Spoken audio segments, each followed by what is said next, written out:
la maestra de maestras también, una mujer que habla derecho y sin censura, la querida Nancy Flores, corresponsal de la revista Contralínea, para darnos su punto de vista acerca de esta ministra presidenta de la Suprema Corte de Justicia de la Nación, que casi lo puedo firmar, se van a tirar ella y sus achichincles al piso como víctimas porque el presidente no quiere dialogar con ellos, con ellas. Querida Nancy, ¿cómo estás? Te saludo con mucho gusto.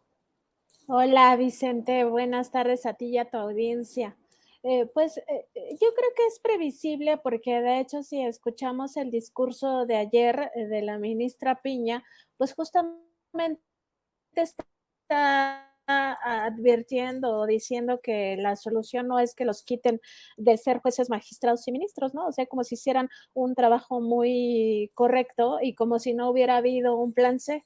Entonces, me parece a mí que sí, tienes mucha razón, Vicente, en ese sentido de advertir que pronto quizá los veamos victimizándose y, por supuesto, pues también advertir que Norma Piña olvida que el diálogo empezó hace bastante tiempo, de hecho empezó al inicio del sexenio del presidente López Obrador, cuando pues él dijo que no iba a impulsar una reforma al Poder Judicial de la Federación, sino que estaba interesado en que el propio Poder Judicial de la Federación desde dentro pues se reformara, buscara su autorreforma y más o menos se avanzó en eso cuando el ministro Arturo Saldívar presidía la Suprema Corte de Justicia de la Nación. El problema es que a partir de enero de 2023, una vez que llega Norma Piña a la presidencia del Poder Judicial de la Federación, todo, absolutamente todo se retrogradó y no solo se retrogradó, sino incluso pues se puso freno ya de forma cínica, descarada a toda política de la Cuarta Transformación a través de estas resoluciones muy cuestionables de la Suprema Corte de Justicia de la Nación, pero además se empezó a liberar ya también de forma muy descarada a jueces, perdón, los jueces, magistrados y ministros empezaron a pues liberar a delincuentes de cuello blanco y delincuentes del crimen organizado, lo cual pues la sociedad en ese diálogo que hemos tenido ya muy abierto desde que inicia este gobierno, pues lo expresó claramente el pasado 2 de junio en las urnas, Vicente. Querida Nancy, me congratulo de haber leído esta entrevista que les concede la ministra de la Suprema Corte de Justicia de la Nación, Yasmín Esquivel, porque nos confirma que hay diferencias entre los ministros y que la cosa no es color, no es miel sobre hojuelas al interior, ¿no? Estoy viendo cómo la ministra les dice a ustedes en la revista Contralínea, los jueces, magistrados y ministros salimos mal evaluados en el diagnóstico social. Y dice Yasmín Esquivel, México necesita juzgadores con humanismo social. A eso súmale lo que ya había dicho ella, que necesita renunciar la ministra presidenta Norma Piña. El presidente ha dicho que no sería necesario. Yo digo que sí, porque no puede ser interlocutora sin autoridad moral luego de que se diera a conocer esto de las cenas con Alito Moreno. Pero bueno, qué interesante, ¿no? Fascinante lo que una entrevista puede dejarnos ver al abrir un poquito la puerta a las entrañas de este Poder Judicial, de esta Suprema Corte y lo que está ocurriendo, querida Nancy.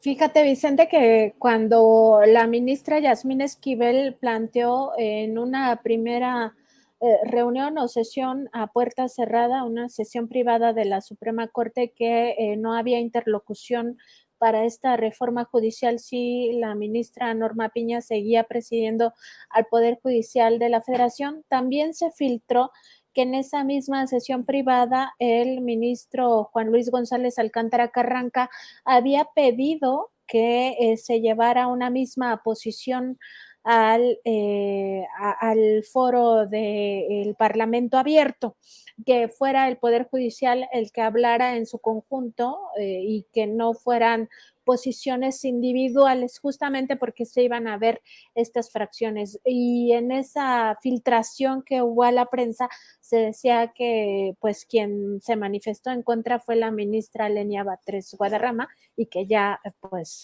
perdió toda posición o toda viabilidad esta postura. Y llama la atención primero porque es González Alcántara Carranca quien propuso eso, que es uno de los dos ministros a los que el presidente López Obrador ha identificado como traidores al movimiento de la Cuarta Transformación, toda vez que llegan a propuesta del propio presidente López Obrador a ese cargo público y tenían además como, digamos que como pues principal punto, tratar de impulsar desde dentro esa reforma al Poder Judicial y combatir la corrupción y combatir los privilegios, porque era parte de lo que se negocia antes de formar las ternas. La otra ministra que ha sido identificada como traidora, nada más para que lo tengamos en el radar, es Margarita Ríos Farjat, quien venía del Servicio de Administración Tributaria y a quien quitan de esta posición estratégica porque no estaba consiguiendo que los grandes contribuyentes pues estuvieran pagando los Pues impuestos. ahora entendemos por qué los grandes contribuyentes no pagaban. Cuando escuchamos sus opiniones, pues está del mismo lado de los malandros, perdón por la expresión, pero así lo veo también, Nancy. Pues exactamente, Vicente. O sea, es que no es que ella no pudiera hacer que los grandes contribuyentes, es decir, las transnacionales de origen mexicano y también extranjeras, pagaran los impuestos. Lo que pasa es que no los hacía pagar impuestos, ¿no? Entonces venía todo el tema de la evasión fiscal muy fuerte y entonces la cambian. Y pues qué diferencia ya una vez que la maestra Raquel Buenrostro toma este cargo y empiezan a pagar ahora sí los grandes contribuyentes. Entonces no había voluntad política, ¿no? Como se conoce. Y justo es importante revisar lo que pasó en ese Parlamento abierto del pasado 28 de junio, porque ahí ya me parece más claro que se dan a conocer estas fracturas al interior del Pleno de la Suprema Corte de Justicia de la Nación. Pero ¿cómo no va a haber fracturas, Vicente, si ellos mismos viven en una carnicería de intereses? O sea, todo el tiempo están entre ellos mismos pues atacándose y de alguna manera impidiendo el trabajo judicial. Lo que sí hacen es juntarse este grupo de 9 ministros y ministras conservadores para impedir la transformación. Y entonces sí llama la atención, pues esto que señalas, o sea, ya queda muy claro que cada vez es más evidente, primero, que hay fracturas al interior de este Poder Judicial, segundo, que las visiones ya cada vez son más claras en el sentido de aceptar que se necesita esa reforma al Poder Judicial de la Federación. Y tercero, pues que ahora digamos que la diferencia es entre cómo se aterriza esa reforma para que se concrete, ¿no? Entonces, en el caso de la ministra Yasmín Esquivel, lo que nos dice en esta entrevista es que debería de ser gradual el cambio de jueces y magistrados, que no sea todos en 2025, sino que se vaya en periodos de cada 3 años hasta 2037. Aquí, pues, digamos que choca con la visión de Norma Piña, que ayer decía pues que no, o sea, que ninguno, que no se vaya ninguno, que todos permanezcan, ¿no? Decía, me da un poco de risa, porque pues eso es no entender la realidad que estamos viviendo y no entender lo que pasó el 2 de junio con el llamado Plan C, porque decía que la solución no pasa por renovar o cambiar a jueces, magistrados y ministros que según ella están dando la lucha por limpiar a ese poder judicial. Pues, ¿cuál lucha, Vicente? O sea, es que de plano parece que no entienden, que no entienden. Eso por una parte. Y por otra, también choca con la visión de la ministra Lenia Batres.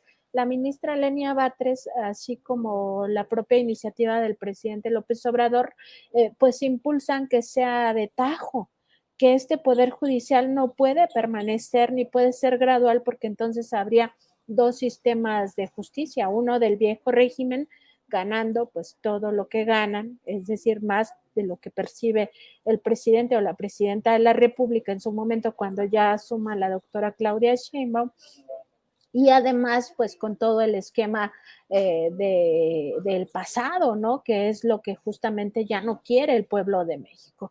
Entonces ahí se ve también esta diferencia entre posturas. Y bueno, ya regresando al punto de qué pasa con esta reforma al Poder Judicial, nada más recordar que el llamado del presidente López Obrador el 9 de mayo de 2023 fue muy claro, Vicente. En esa fecha dijo el presidente, vamos a tener que pues armar un plan C, y el plan C es reformar al Poder Judicial porque está podrido.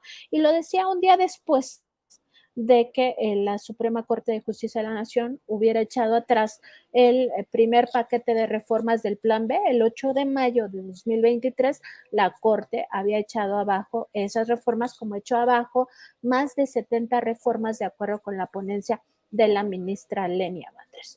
Entonces aquí ya nada más es como ponerse de acuerdo en qué cambios se van a aterrizar y qué cambios no se van pues a tomar en cuenta, pero lo que sí es un hecho es que el mandato popular, el mandato del pueblo de México es que se reforme al Poder Judicial de tajo.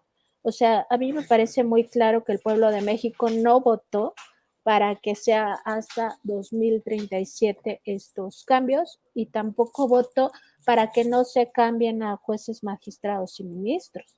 Al contrario, votó por una democratización ya urgente y directa, donde sea el pueblo el que elija a sus propios juzgadores. Y el pueblo de México, pues como también lo decía hoy el presidente López Obrador, es mucha pieza, y entonces ya basta, ¿no? De que se le ningunee, basta de que se crea que no va a ser posible que tenga una buena selección de los mejores perfiles, y también basta de querer ver la cara, porque otra cosa que me llamó la atención del discurso de ayer de Norma Piña es que decía que entonces esta reforma, como va a llevar a los más populares a estos puestos en la judicatura, que ahora ya no va a ser la judicatura, sino va a ser otro órgano administrativo, pero me refiero a jueces, magistrados y ministros, pues porque van a tener que hacer campaña y todo esto, y entonces van a ser muy cercanos al poder. Ella decía que a estos poderes, no utilizó la palabra fácticos, ahora mismo no recuerdo cómo lo dijo, pero que iban a estar muy cercanos a grupos de poder, es lo que ella dijo. Pues en realidad eso también es una tomadura de pelo, porque ni modo que digamos que los ciudadanos mexicanos y las ciudadanas no van a estar informados de cuál es su trayectoria. Evidentemente no se va a elegir a una Norma Piña, ¿verdad?, para que presida la Suprema Corte de Justicia de la Nación, si ya se sabe cuál es su posición al respecto. Y ya por último, para no quitarte el tiempo, Vicente, pues nada más decir que en esta declaración de Norma Piña también llama la atención cuando ella dice que pues se haga un diálogo, ¿no? Que llama al presidente López Obrador y a la virtual presidenta electa Claudia Sheinbaum a un diálogo. Pues es que no estamos en este momento en un parlamento abierto. No, ella participó en ese parlamento abierto al igual que los otros ministros y ministras de la Corte. O qué es lo que quiere, una reunión en lo oscurito, como la cena del 12 de diciembre justamente en la casa de Juan Luis González Alcántara Carrancá, ¿no?, donde convocó ella directamente a Santiago Krill y a Alito Moreno. Y pues nada, decir que cuando ella dice que la independencia del Poder Judicial está en riesgo y que no debe de estar sujeta la justicia o el sistema judicial a los vaivenes de la política, pues quien lo llevó al terreno de la política y la política más baja, que es aquella que atenta contra la democracia y que además buscó un golpe de estado técnico, pues fue precisamente Norma Piña, con todos esos momentos tan importantes de los que ya hemos hablado, que el primero de ellos es el 28 de agosto, cuando ella dice que si no le entregan un presupuesto al Poder Judicial, que es lo que estaban pidiendo, que era multimillonario y que implica estos 90 millones para lentes, por ejemplo, o los seguros de gastos médicos, etcétera, entonces no iba a haber una transmisión de poder pacífica ni democrática en México. Ese es un primer momento. La cena que ya referimos, el expediente contra Arturo Saldívar, cuando todavía era el momento del proceso electoral y Arturo Saldívar estaba ya en la campaña de la doctora Sheinbaum, todo el tema de abrirle la puerta a delincuentes de cuello blanco, a delincuentes del crimen organizado y también actores fundamentales en el caso Ayotzinapa para generar por un lado violencia y por otro lado malestar social a través de protestas de estudiantes normalistas, lo que además estuvo ocurriendo en esa coyuntura y el hecho de que se consintiera una reunión de Xochitl Gálvez con los magistrados del Tribunal Electoral 14 días antes del proceso electoral, me parece que todos esos elementos al mismo tiempo, pues nos revelan que quien llevó a esta digamos, actitud política al Poder Judicial, pues es precisamente Norma Piña. Entonces, ¿de qué habla Vicente? Pues eso es lo que debería de empezar a rendir cuentas y no estar llamando a supuestos diálogos cuando en realidad hay un parlamento abierto en curso y cuando además las puertas del Poder Judicial siempre han estado cerradas desde que ella asumió la presidencia a ese diálogo. Se le envió un oficio, yo lo recuerdo muy bien, para el tema de los fideicomisos, que estos fueran destinados al rescate de Acapulco. Ella respondió que sí, al final la Corte cerró ese diálogo y además, digamos que guardó ese dinero. Luego se le envió otro oficio desde el gobierno federal para que no liberaran al hermano de el líder del cártel Jalisco Nueva Generación, del Mencho. Ni siquiera contestaron, o recuerdo que contestaron, pero así como que pues es un proceso que está en curso y no vamos a hacer nada. Entonces, quien ha cerrado el diálogo permanentemente, pues es la Suprema Corte de Justicia de la Nación, y ya nada más que decir de que pues en realidad empezó a sobreponerse, a ser como un suprapoder, el del poder judicial por encima de los otros poderes y pasó por encima del poder legislativo en más de 70 ocasiones. O sea, eso también ya está muy claro, Vicente. Totalmente, claro. Y yo voy a invitar a la audiencia de Sin Censura a que lea la entrevista que publican en Contralínea, que sigamos apoyando la gran labor que realiza desde el periodismo de investigación, la más, perdón por lo que voy a decir, Nancy, pero la más completa, la mejor periodista de México en estos momentos. Y no porque sea mi amiga, la querida Nancy Flores, corresponsal de la revista Contralínea. Le mando un saludo también al maestro Miguel Vadillo, director de la revista. Y cerremos invitando a la audiencia de Sin Censura para que respalde estos esfuerzos que hacen digitales, escritos, intentando abrir también otras brechas, mi querida Nancy, desde este periodismo honesto e independiente. Siempre eres muy generoso con nosotros, Vicente, y te agradecemos mucho. Estamos en nuestro programa informativo y de opinión de lunes a viernes a las 10 de la mañana en nuestros canales de YouTube y de Facebook, donde nos encuentran como Contralínea. Además, estamos en nuestras redes sociales, en X, en Instagram, en TikTok como Contralínea y en Spotify, iVoox y Apple Podcast como Contralínea Audio. Y a mí me encuentran además en X como @Nancy_contra. Siempre es un gusto conversar contigo, Vicente, y tener este contacto con el público de Sin Censura. Te agradezco mucho, pues como siempre, y los espero en el canal de Contralínea en YouTube y en Facebook. Claro que sí, ahí estaremos al pendiente, mi querida Nancy. Por lo pronto, te mando un abrazo. Un Cuídate abrazo, mucho. Vicente. Adiós. Saludos, saludos a todos ahí en la revista.